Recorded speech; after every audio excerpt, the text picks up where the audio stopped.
Hello, everyone. Today, we're going to explore some interesting idioms and phrases from the English radio show, Power English. So, let's get started. One dot ends something on a high note. This expression means to conclude an event, activity, or situation in a positive and successful manner. It signifies that the final part of the experience was particularly good, leaving a strong, positive impression. For example, the team wanted to end the project on a high note, so they put in extra effort to deliver outstanding results in the final phase. It's all about leaving a lasting, positive impression. 2. Get ahead of oneself. Have you ever been so excited about a plan or an idea that you rushed into it without thinking? That's what this idiom is all about. It means becoming overly ambitious, enthusiastic, or confident about future plans to the point of acting prematurely, often without considering potential challenges.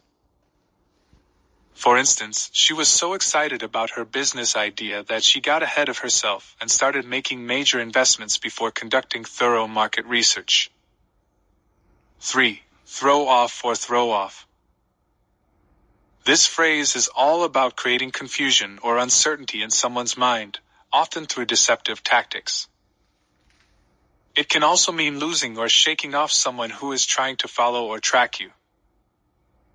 Imagine a spy managing to throw off their pursuers by taking unexpected turns through city streets. This expression is all about keeping your moves mysterious. 4. Thank God, goodness, heaven, the Lord. Have you ever felt relief or gratitude when something goes well or doesn't go horribly wrong? These expressions are used to express that exact feeling. For example, thank God the rain stopped just in time for our outdoor wedding ceremony. It's a way to acknowledge that things could have gone awry, but they didn't. That's it for today's episode. I hope you found these idioms and phrases from Power English intriguing and useful for your English language journey, and I'll see you in the next episode. What'd you think about that? But when I think about it, I think about something about the Roman Empire. Every day? Pretty much every day. How is that possible? So it's a different aspect every day. So sometimes I think about the architecture of ancient Rome. Okay. Or like one day I thought about Cincinnatus, which was this Roman farmer who became the emperor and like emergency powers, and it was a big crisis in the Roman Empire. And then he gave up all of his power and returned to his farm. Like, just weird things like that. Like, think about all the time. Or the wine culture that they had. The philosophy. Food that they had. The philosophies that they had. The art. Yeah. There's something. The coins. The coins. Like, yes, just the coins. something about one thing pretty much every day. But women apparently don't. We don't. Mm-hmm. But now there is a kind of like new 유행어, a new like common phrase. And it's 뭐뭐뭐 is my Roman Empire. And it's just things you think about every day that aren't normal. Like, for example, your son, you think about him every day. Sure. You wouldn't say, my son is my Roman Empire. Okay. But for example, my sister, Legally Blonde, the movie, is her Roman Empire. So she thinks about that movie every day? Every day. 금발이 너무해. That movie, she thinks about it like a line, maybe what the actress's hair looked like. Oh, my goodness. Now, so the question is, what is my Roman Empire? Yeah. Oh, wow. Oh, this is very fascinating. Yes. Okay, let's hold that thought. Let's get busy with the dialogue today. Yeah. Dude, where's my luggage? Yeah. Part 5. Remember, the luggage was lost. And today, finally, he receives his luggage. Here are the expressions that we're going to cover. End something on a high note. Yes. It means you end something successfully, or you end it at a happy part. You don't continue past the good end. Okay. Get ahead of yourself. You're going too fast. You're excited, or you're ready to continue, but you need to slow down to complete something. All right. Throw someone off. It gets you out of rhythm. Something happens that confuses you, or you were doing well and then now I'm not doing well because of like a distraction. Okay, so it's more of a mental distraction. Yes. It's not about like throwing someone off the building. Yeah. Okay, all right. No. All right, let's go ahead and listen to that dialogue.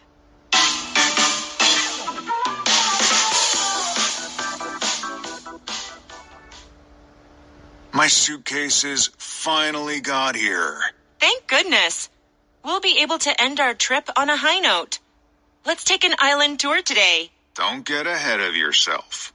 I'm going to have to spend most of today going over those documents and mailing them back. I forgot about that. We can schedule something for tomorrow. You get to work so we can at least have dinner tonight. This thing with the bag really threw me off. Don't worry, honey. We have 3 more days to enjoy ourselves.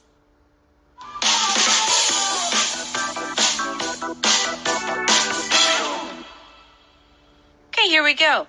Peter says, my suitcase finally got here. Yay. Yay. He finally got it. Uh-huh. And Eliza says, thank goodness. We'll be able to end our trip on a high note. Let's take an island tour today.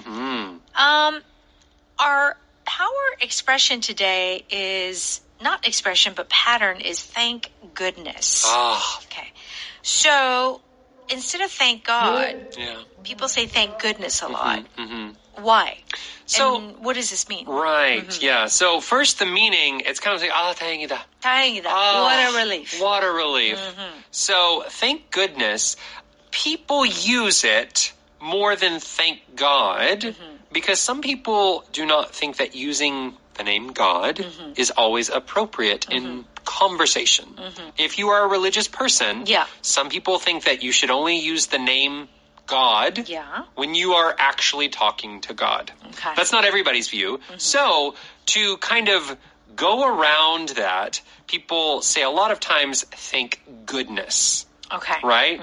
So it's like instead of saying, oh my God, you also say, oh my goodness. Yes, that's right. Okay. So it's kind of like, oh, what a relief. Yeah. That's when you say that. And if you end on a high note. Yes. Are we singing? Why is this N-O-T-E? Right. Yeah. So high note? It is the feeling of singing. A lot of songs do end on a high note. End, right? Because it does feel good to finish high. Yes. Because it's happy, it feels like successful. Right. So in this way, if you're ending your trip on a high note, the beginning was not good. Not good. Not good at all. But at the end, when you're receiving your luggage, you're much happier because the trip is now finally going as it should. Okay. So that's ending on a high note. Okay. So the important thing is it wasn't good in the beginning, but actually it has a good ending. Yes. That's basically what it's saying. Right. Right? And it's not always about like bad to good. Sometimes it's about like less energy to more energy. So even if it's maybe not bad, but like, for example, books. An entire book may be good, but they often end on a high note. They often end with like a exciting ending. Yeah. If the ending's slow and boring, then that just ruins everything. Right. Yeah. The whole book is good, but you want to end it more exciting. Right. So to end on a high note. Yes. And what does Peter say? Don't get ahead of yourself. I'm going to have to spend most of today going over those documents and mailing them back. Okay. So Eliza is super excited. Wow, yay, that's great. We're ending on a high note. And then Peter says, whoa. Don't get ahead of yourself. So Peter is kind of like, slow down. Yeah. What is he saying? He says, don't get ahead of yourself. So this is a way of saying, don't get too excited.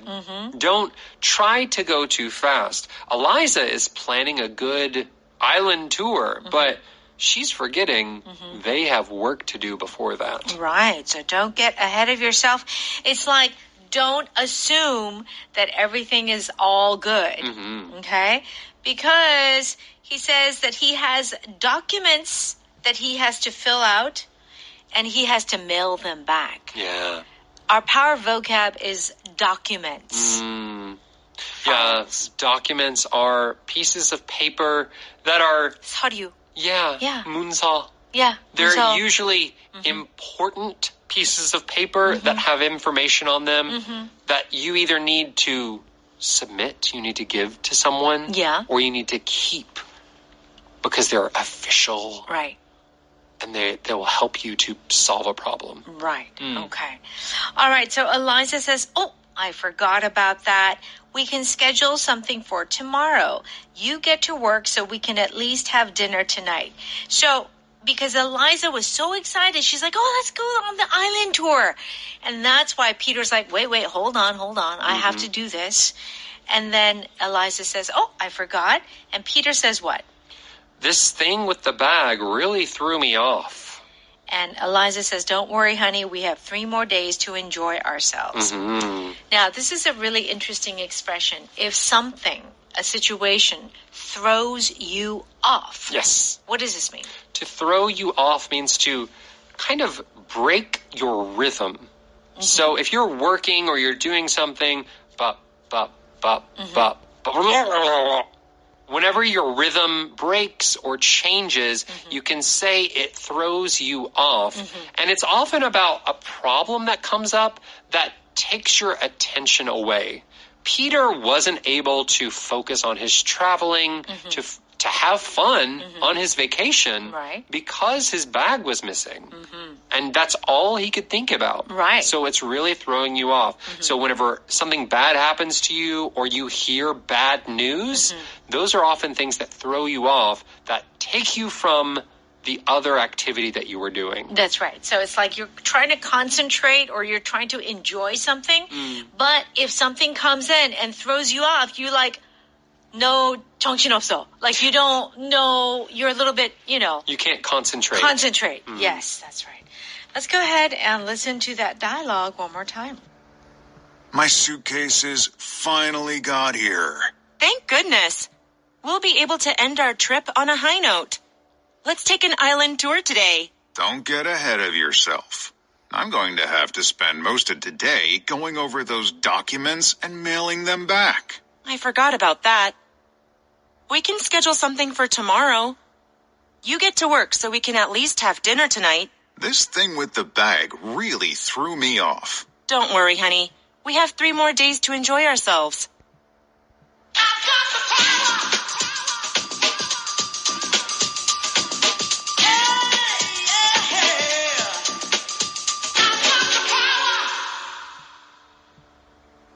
It's time for Power Note. Let's do a quick review. End something on a high note. What does that mean? It means to end something with a lot of excitement or end it happily. All right. Let's end this evening on a high note. Any suggestions? How about karaoke? There's a place around the corner. Okay. To end the evening on a high note, the CEO is going to make a toast. Okay. Well, to be honest, I don't know how much of a high note that is. Maybe if the CEO is funny or something. But yes, ending the evening on a high note would be about doing something enjoyable that everyone loves. Right. Okay. So, like you said, it doesn't have to always be bad. And then you end high. Yeah.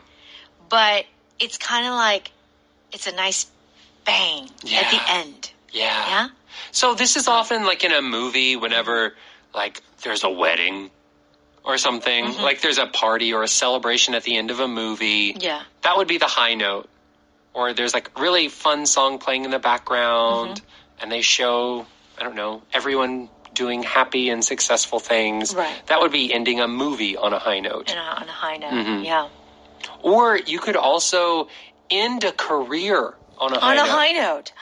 So let's think about like Olympic athletes. And they don't just do the Olympics. They're like world championships. There are national championships that they do. And then they retire. Yeah. Yeah. But often what professional athletes will do is if they go to the Olympics and they get the gold medal, they're like, okay, I'm done. Ending on a high note. Ending now. Yes. They're ending on a high note because that that's kind of the highest they will ever reach is an Olympic gold. That's right. They say like you should quit, on a high note. Right. You really should. I don't know. I think it depends on the person, but depending on your career, sometimes it's good when you're the best and not wait until... Should I quit soon? No! Never. On a high note? You continue to go up and up. All right. Get ahead of yourself. Minka, it means you are overly excited about something that's going to happen. Yeah. And you almost go too fast. Yeah. Okay. This house is so gorgeous. I can't wait to move in. Don't get ahead of yourself. We haven't even made an offer. Meaning we didn't even buy the house. Yeah. The buying process is not complete. That's right. So don't think about moving in. Okay. Let's not celebrate and get ahead of ourselves. The experiment still isn't finished. So it's kind of the idea, okay, wait a second. We still have a lot to do. We didn't complete it quickly, so let's not, jump ahead. Right. Yes. So this get ahead of yourself, it can be going too fast for what your plans say to do. If you're learning a skill, sometimes you could be getting ahead of yourself. Yeah. Let's say you're learning, I don't know, like you're learning knitting or whatever. You have to start with the basic techniques. Right. And master the basic techniques before you go and knit a sweater. Or a coat. Right. That cannot be your first project. You can't. You have to start with the nembi pachim. It's always the nembi pachim or the susemi, right? Yes. That's where the knitting starts. That's it. And then you can knit a scarf or gloves or sweater. That's right. So getting ahead of yourself, it's kind of like there are a few steps to the process. Yes. And you're trying to skip over the process you're because going too fast. You're right. Yeah, because you're excited. You're like, oh, this is so fun and I can do it. Oh, I can make a sweater. Yes. Or, I can, move into this house and you haven't even purchased the house. Yeah. Okay. So to get ahead of yourself. This happens to everyone when they are very excited. Yeah. Me too. Me too. I've done it before. Yeah. As I start dreaming. Dreaming. You're a dreamer. I'm like, oh, well, maybe I could do this and then do this and then, and you get way ahead of yourself. Yeah. When you want to renovate your house? Oh. And you start thinking, I could tear down the wall, and then I could get a new sofa, and then I could buy a new shelf, and then I could paint this other wall and get new cabinets. Yeah. You're getting ahead of yourself. You're getting ahead of yourself. One thing at a time. That's right. Our next expression, throw someone off, means to confuse or upset someone. Yeah. Okay? What's wrong, Mike? You look distracted. Sorry, Michelle just sent a message that threw me off. Okay. Like you're working, you see a message, and you're like, huh? Right. It throws you off, and why does it throw you off? Because you can't stop. What kind of message did you get? So maybe this message is like, I need to talk to you. 오. 난 좀 할 말 있어. 할 말 있어. 무서워. 근데 더 이상 없어. There's nothing else. Oh, no. So you just think, what do they need to talk to me about? What is it? Is it a good thing? Right. Is it a bad thing? Oh my gosh, are they mad at me? Yeah. Did I do something wrong? Did I do something wrong? Are they pregnant? You never know. It could be anything, and that's all you can think about. Right. That message threw you off. It threw me off. You can't focus on your work now. That's right. The ticking of the clock threw me off during the test. So you're trying to take the test, so that sound threw you off. Yeah. So it's not really confusing you. It's just distracting you. Yeah. It's why they don't have airplanes during the sunung. Yes. It's because it could throw you off. That's right. All right. Thank goodness is just saying like, oh, what a relief. Oh, yes. Thank goodness I thought I had lost my wallet. But I found it. Yeah. Thank goodness we got here before it started to rain. Phew. All righty. Our power vocab is document. Do check out the definition on page 162, and let's thank our sponsor. 한국